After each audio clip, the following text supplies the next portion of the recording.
एखाद्याने काढली,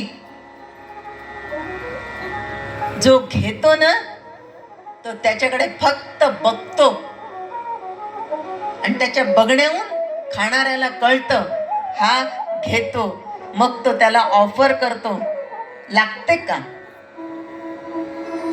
तंबाखू खाणाऱ्याच्या सहवासात गेला की दुसरा पण लगेच व्यसनी होतो.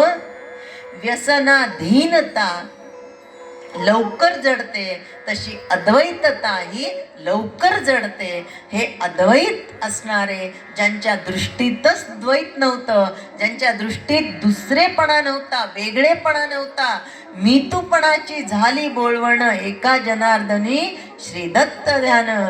जसं नाथ महाराजांना दत्त आणि जनार्दन एकच दिसले, ते अद्वैत वृत्ती दिसली, अद्वैत बुद्धी होती, तसं हा शुक अद्वैती होता. म्हणून आजूबाजूचे झाडं पानं हे अद्वैती स्थितीमध्ये शुका ऐवजी ओ म्हणत होते. आणि हे शुक महामुनी विवस्त्र अवस्थेमध्ये जाताना समोर स्त्रिया जलविहार करत होत्या.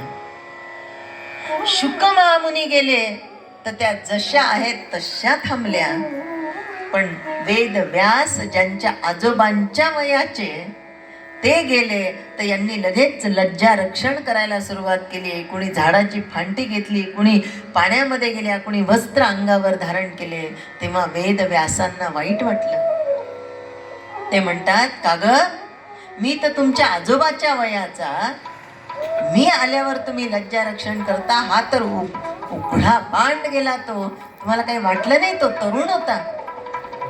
त्यांनी सांगितलं, स्त्री आणि पुरुष हा भेद त्यांच्यामध्ये नव्हता, अद्वैतता त्यांनी साधलेली होती. माफ करा, तुम्ही आमच्या आजोबांच्या वयाचे असाल, पण अद्वैतता अजूनही आपल्यामध्ये आलेली नाहीये. ते ऐकून वेद व्यासांना आपल्या मुलाचं कौतुक वाटलं, अभिमान वाटला. हरये नमः, हरये नमः, हरये नमः.